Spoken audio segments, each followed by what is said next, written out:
If you earn $83,000 a year and still feel one broken transmission away from panic, I am not going to insult you by saying you forgot to pack lunch. I am going to tell you something harsher. You are trying to live a middle-class life on a road where the toll booths multiplied faster than your paycheck. That is the real story.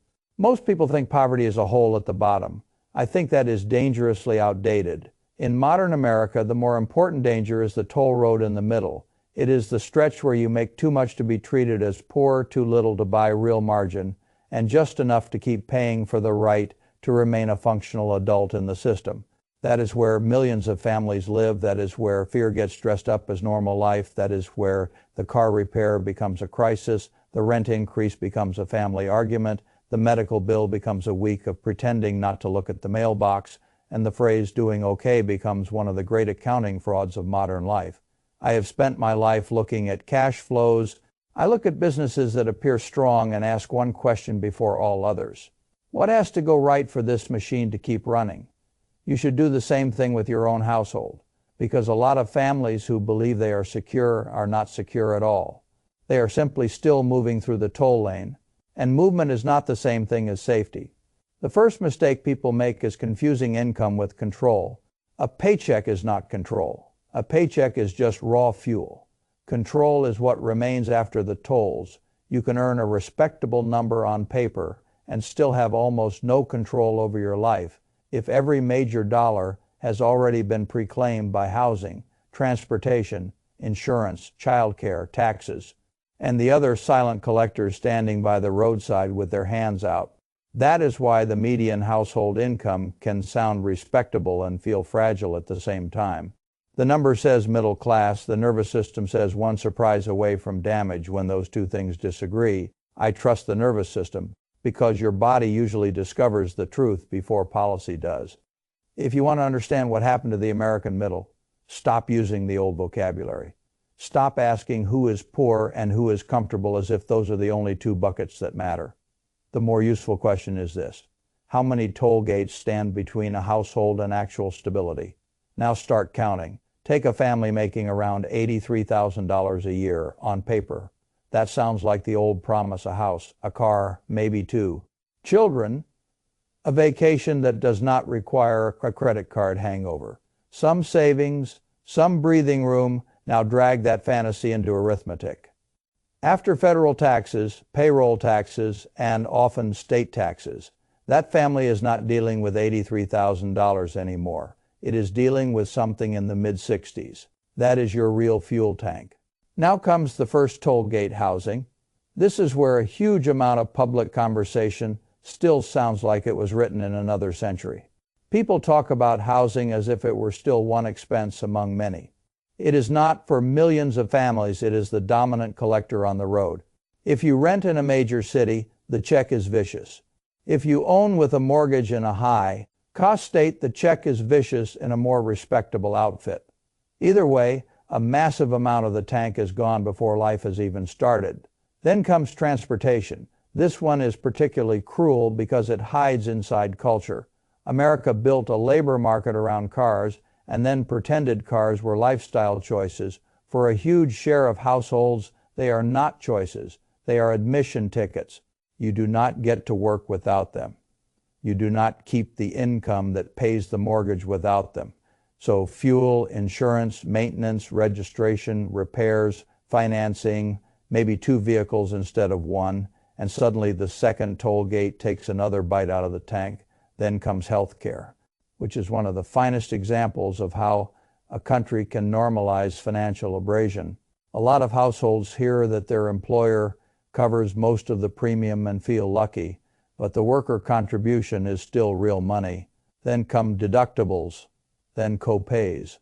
Then the strange and exhausting game of paying a large amount for the privilege of still being afraid to use the thing you paid for. Then comes child care. This is where the illusion breaks for many families. Not because child care is frivolous, because it is the opposite. It is one of the least optional expenses in the entire system. Two incomes are often required to carry the toll road. Child care is what allows the second income to exist. But child care itself can be so expensive that the second income starts to look like a relay race where one runner is carrying the other on his back. This is how a family can make the median income and still run a negative emotional balance all month long. It is not that groceries are free and luxuries are the problem. It is that the core machine can eat almost everything before food, utilities, school costs, clothing, medicine, repairs, and savings even show up. That is not a lifestyle issue. That is a systems issue. And this is why so many households can do everything they were told to do and still feel like they are underwater while technically standing upright. People looking in from a distance say they earn a decent income. The household itself says that after housing, transportation, health care, and child care, the money is gone before groceries, utilities, repairs, clothing, school needs, birthdays, insurance shocks, and savings even begin. That is not luxury. That is not irresponsibility. That is what I call the middle-class toll road. You are not spending on extravagance. You are spending on permission. Permission to sleep indoors, permission to get to work, permission to leave children somewhere safe enough to keep working, permission to not go medically bankrupt too quickly, permission to remain legible to the economy. Now ask yourself a very Buffett question. If you owned a business where nearly all the major expenses were fixed, contractual, and rising faster than sales, would you call that business robust? Of course not. You would call it fragile. You would say it had a weak margin of safety. You would say one shock could break the model. Then why do so many households accept that structure in their own lives and still call it normal? Because the outer scorecard is louder than the inner one. The outer scorecard says if the salary sounds respectable, the life must be respectable. The inner scorecard asks how many months of breathing room are actually left after the toll booths collect their share. The outer scorecard loves status. The inner scorecard loves resilience. The outer scorecard asks how you look. The inner scorecard asks how easily you break. And this is where the psychological damage begins. The first damage is shame. A family looks at a respectable top-line income and cannot reconcile it with constant tightness. So they assume the fault must be moral. They tell themselves they are disorganized, undisciplined, too weak, too indulgent. But shame is often what a system produces when it wants to hide structure inside personal failure. The second damage is mental compression. When too much of your income is already spoken for, every surprise becomes strategic. There is no easy adjustment. There is only triage. You are not making long-term decisions anymore. You are performing roadside repairs while traffic is still moving. That environment changes the mind. It narrows time. It makes a week feel like a quarter and a quarter feel like a lifetime. It turns future planning into a luxury product. That is why financial stress is so corrosive. It does not merely shrink the bank account. It shrinks the planning horizon, and when the planning horizon shrinks, your life starts being governed by urgency instead of design. The third damage is that it destroys refusal power. I use that phrase a lot because it is one of the true dividing lines in financial life. Refusal power is the ability to say no without immediately injuring yourself, no to a bad boss, no to a rent increase you cannot absorb, no to moving to a worse neighborhood, no to a debt product built to feast on urgency, no to work that is hollowing you out, no to panic. The toll road strips that power first. It leaves you technically employed, technically housed, technically insured, technically functioning, and yet strategically trapped. That is why I do not measure financial condition by whether a household is still moving. I measure it by whether it can refuse. Now let me show you the deeper absurdity. The public benchmark used to decide who is poor and who is not still carries the ghost of another America. It was built in a world where food took up a much bigger share of the family budget. You could estimate a minimal food cost, multiply it, and get something closer to real deprivation. Back then, that logic had some relationship to the structure of household expenses. Back then, housing was cheaper relative to income. Healthcare was not the same monster. College was not the same monster. Childcare was not yet a giant commercial gatekeeper. One parent at home was more common. A summer job could still carry more weight. That world is gone. Today, food is not the tyrant of the budget. Housing is, healthcare is, childcare is, transportation is, insurance is. The old poverty line still whispers with the assumptions of an economy where the main question was whether you could afford enough food. The modern question is whether you can afford enough participation. That is a very different calculation. I call the old threshold the ghost line.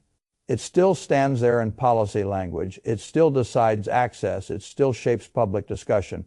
But it no longer describes what a stable life costs. That is why a family can earn more than double the official poverty line and still feel like stability is a rumor told by older people. The ghost line says you are fine. The toll road says pay again.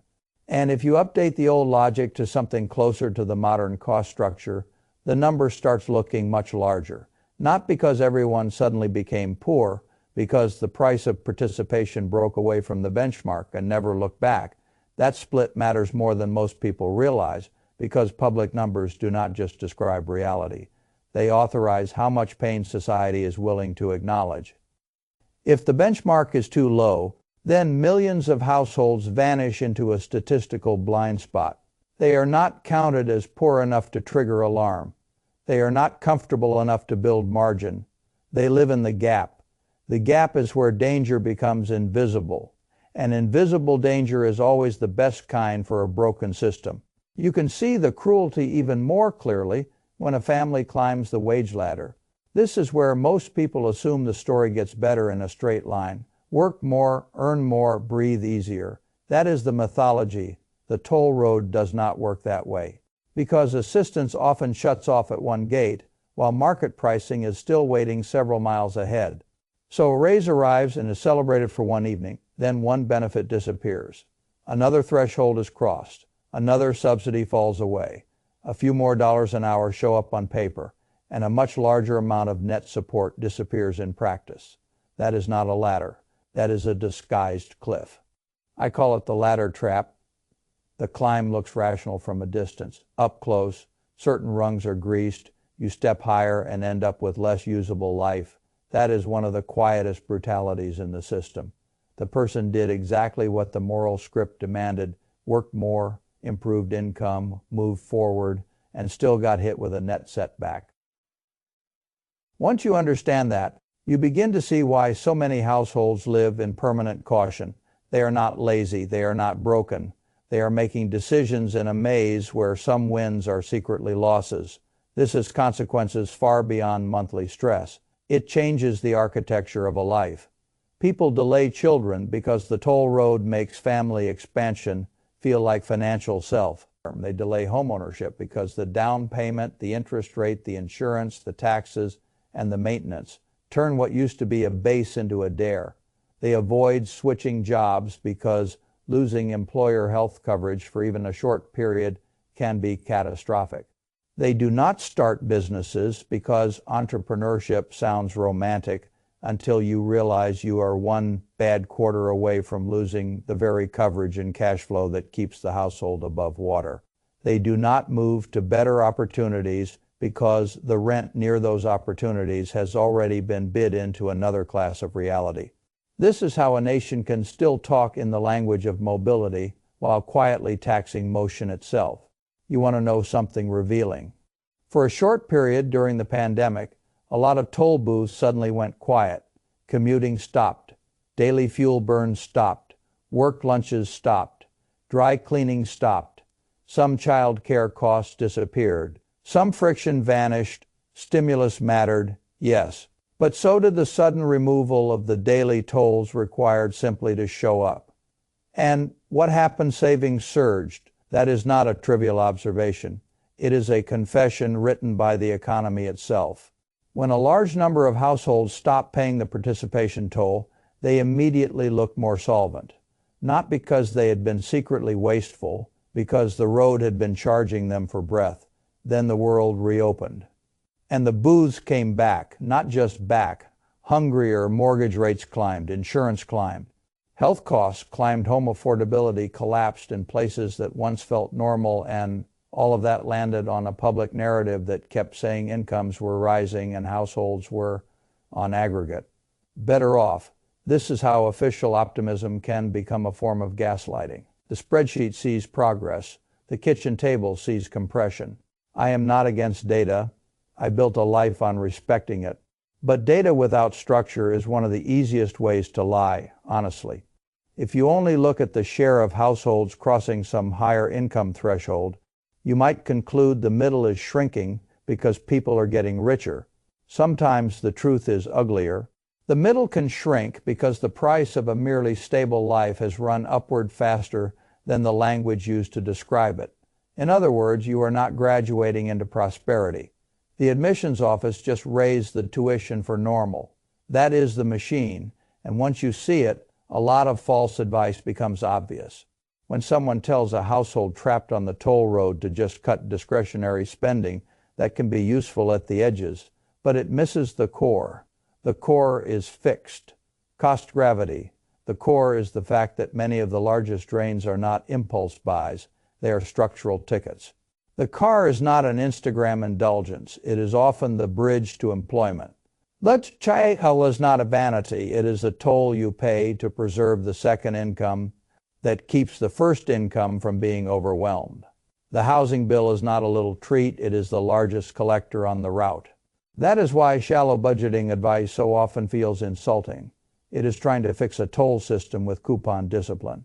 Now let me make this even more personal. There are two scorecards you can keep in your financial life. One is the outer scorecard that one asks whether your income sounds impressive, whether your zip code sounds respectable, whether your job title translates well at dinner, whether your children attend the right school, whether your car looks like you have arrived, whether your house proves a certain status story. The outer scorecard loves the toll road because the toll road sells social legitimacy. You pay, and in return you get to look like you belong. The other is the inner scorecard. That one asks a different question. How many months can you absorb without panic? How much of your life is spoken for before the month even starts?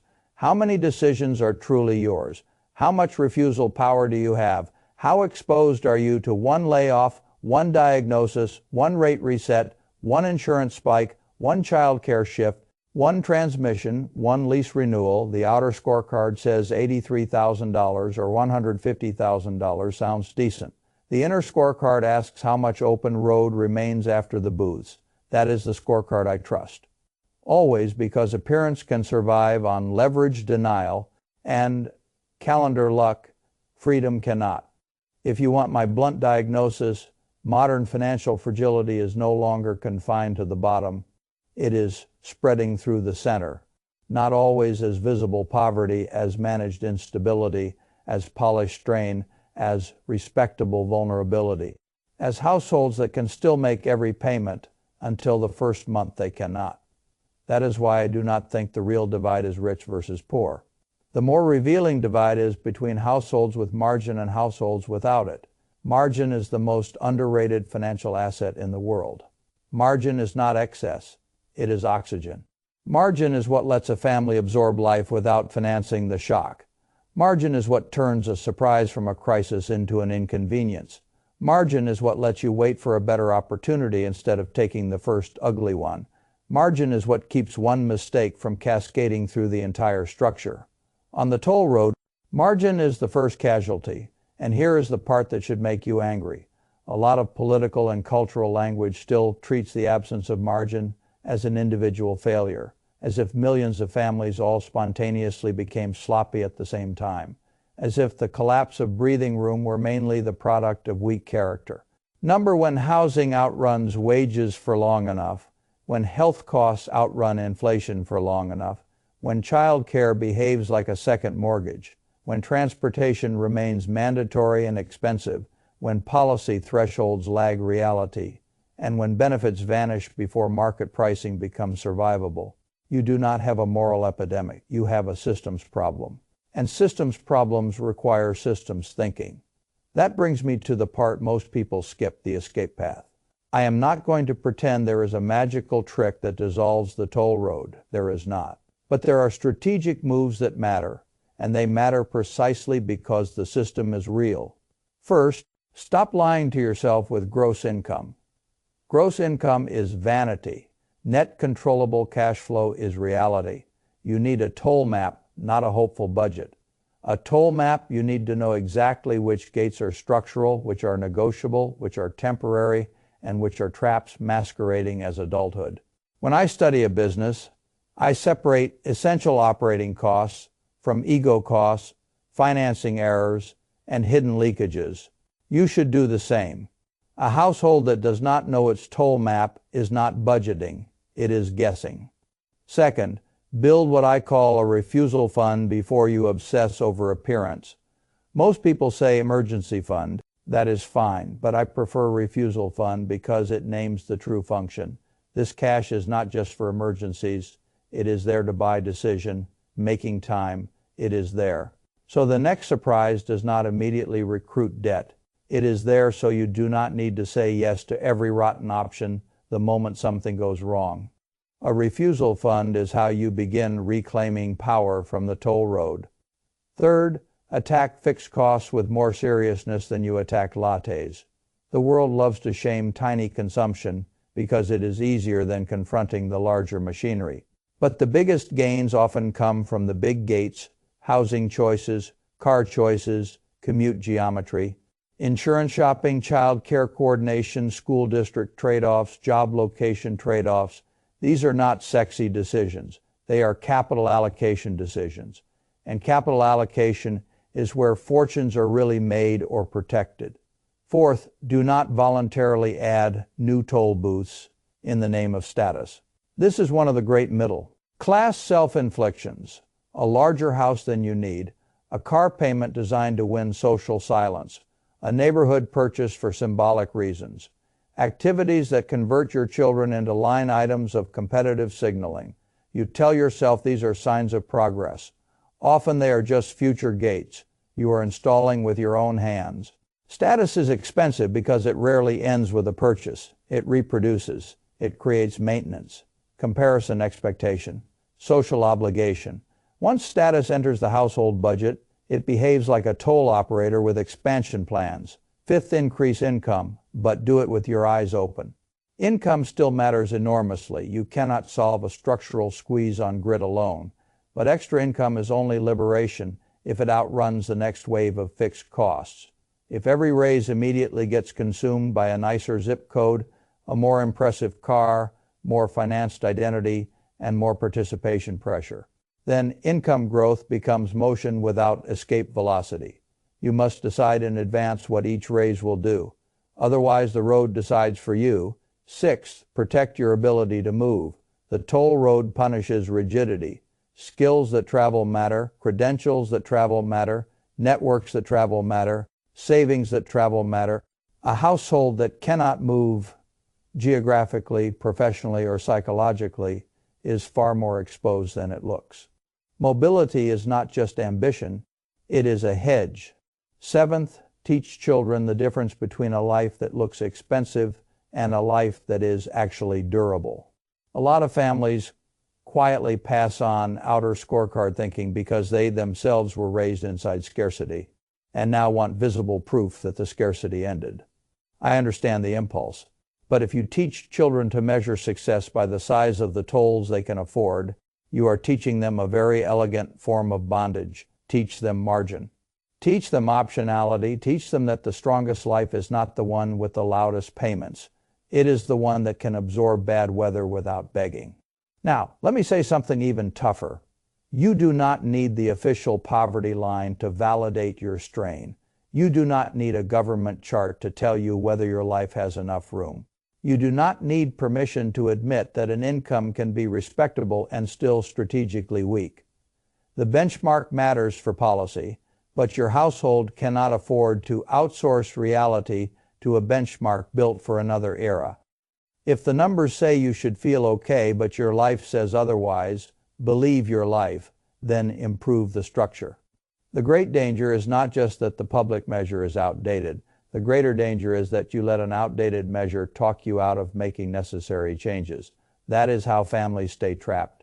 They keep waiting to feel rich enough, according to public language, before they act like stewards. Do not do that. Act like a steward. Now map the road now. Cut the fake gates now. Build refusal power now. Buy margin now. Defend flexibility now, because the toll road does not announce when it is about to hurt you. It simply keeps collecting until the day a surprise arrives and exposes what was always true. I have watched investors ruin themselves by focusing on reported earnings while ignoring cash drains hidden in the structure. I have watched businesses celebrate revenue growth while dying from bad economics, one contract at a time. Households do the same thing. They celebrate salary, they celebrate the move, they celebrate the title, they celebrate the house, they celebrate the appearance of entry into a class. And all the while the underlying economics worsen. Do not confuse entry with ownership. Do not confuse motion with safety. Do not confuse decent income with durable finances. Do not confuse policy definitions with lived truth. And above all, do not confuse the ability to pay the toll today with the ability to build a free life tomorrow, because those are not the same project. One is survival with makeup, the other is strategy. I want you to picture two families. Both earn enough to look respectable from across the street. The first family keeps feeding the toll road because every next payment feels normal enough. They keep the right image, they keep the right neighborhood story, they keep the right school story, they keep the right consumption story. They remain functional, admired, and privately brittle. One day a shock hits, and everyone acts surprised. The second family decides that appearing successful is a cheap substitute for being hard to break. They downgrade a gate where they can, they refuse a status purchase, they build a refusal fund, they study fixed costs like an operator, they keep raises from becoming new obligations, they protect mobility. From the outside they may look slightly behind, from the inside they are buying oxygen. 10 years later, the gap is enormous. Not because one family learned a clever trick, because one family kept paying for the right to be seen, and the other family paid for the right to choose. That is the real fork in the road. Not rich or poor, not homeowner or renter, not even saver or spender. The deeper split is this. Are you using your life to finance tolls, or are you using your decisions to reduce them? That is the test. That is the mirror. That is the door. And you need to choose before the next booth rises in front of you, because it always does. The road is not getting cheaper by accident. The collectors are not going to grow generous because you are tired. The ghost line is not going to save you. The outer scorecard is not going to protect your children. The appearance of normal is not going to keep your life from breaking. Only structure will do that. Only margin will do that. Only refusal power will do that. So here is a choice I would leave you with if you were sitting across the table from me. You can keep proving that you belong on the road, or you can start building a life that needs fewer toll booths to feel whole. One path gives you status on borrowed oxygen. The other gives you a smaller audience and a stronger spine. One path keeps asking, how do I keep up? The other asks, how do I become difficult to shake? One path ends with a household that looks fine until the day it isn't. The other ends with something much rarer, a life that can absorb reality without asking permission. If you want a real middle-class future, stop worshiping the income number and start defending the open road. Because the next decade will not be won by the family that earns the most on paper. It will be won by the family that learns how to keep more of its life after the tolls.